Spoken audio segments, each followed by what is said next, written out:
ಸಾಮಾನ್ಯವಾಗಿ ಸುಲ್ತಾನರು ಅಥವಾ ರಾಜರು ಬರುವಾಗ ಮಾತ್ರ ಈ ದ್ವಾರ ತೆಗಿತದೆ.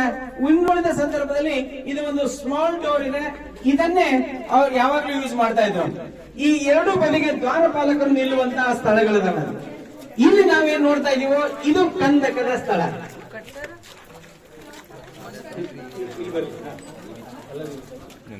ಈ ಎರಡು ಪ್ರವೇಶ ದ್ವಾರಗಳ ಮಧ್ಯದಲ್ಲಿ ನಾವೇನ್ ನಿಂತಿದೀವೋ ಈ ರಸ್ತೆ ಇರುವುದಿಲ್ಲ. ಈ ರಸ್ತೆ ಇರದೆ ಸಂಪೂರ್ಣವಾಗಿ ಕಂದಕ ಅಂದ್ರೆ ನೀರಿನಿಂದ ತುಂಬಿರುವಂತದ್ದು. ಆಕ್ರಮಣಕಾರರು ಯಾರೇ ಒಳಗಡೆ ದಾಳಿ ಮಾಡ್ಲಿ ಅವರ ಆಕ್ರಮಣ ಅಲ್ಲಿಗೆ ಸೀಮಿತವಾಗಿ ಇಲ್ಲಿ ಕಂದಕದಲ್ಲಿ ಅವರನ್ನ ತಡೆ ಹಿಡಿಯಲಾಗ್ತಾ ಇತ್ತು. ಈ ಕಂದಕವನ್ನು ದಾಟಿ ಬರಬೇಕಾಗಿದ್ರೆ ಇಲ್ಲಿ ಒಂದು ರಿಸರ್ವ್ ಫೋರ್ಸ್ ಇರ್ತದೆ, ಕಾಯ್ದಿಟ್ಟ ಪಡೆ ಇರ್ತದೆ.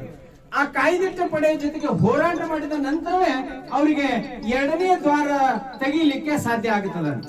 ಈ ನಿಟ್ಟಿನಲ್ಲಿ ಸಾಮಾನ್ಯವಾಗಿ ನಾವು ನೋಡ್ತಾ ಇದ್ರು ಅವು ಅರ್ಧ ವೃತ್ತಾಕಾರದ ರಚನೆ ಕಾಣುತ್ತವಲ್ಲ, ಅವುಗಳಿಗೆ ಕೊತ್ತಳ ಅಂತ ಕರೀತಾರೆ. ನಾವು ಒಂದು ಜೋಡು ಪದ ಬರ್ತದೆ, ಕೋಟೆ ಕೊತ್ತಳ ಅಂತ.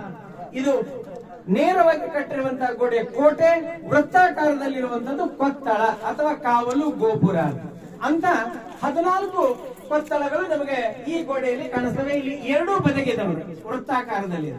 ಇದಕ್ಕೆ ಮೇಲೆ ಹತ್ತಲಿಕ್ಕೆ ಮೆಟ್ಟಿಲುಗಳಿರ್ತವೆ ಒಳಭಾಗದಲ್ಲಿ. ಕಾವಲುಗಾರರು ಅದರ ಮೇಲ್ಭಾಗದಲ್ಲಿ ನಿಂತು ವೀಕ್ಷಣೆ ಮಾಡ್ತಾ ಇದ್ರು. ಈ ಪ್ರವೇಶ ದ್ವಾರ ನಂತರದಲ್ಲಿ ಪುನರ್ ನಿರ್ಮಾಣ ಆಗಿರುವಂತದ್ದು.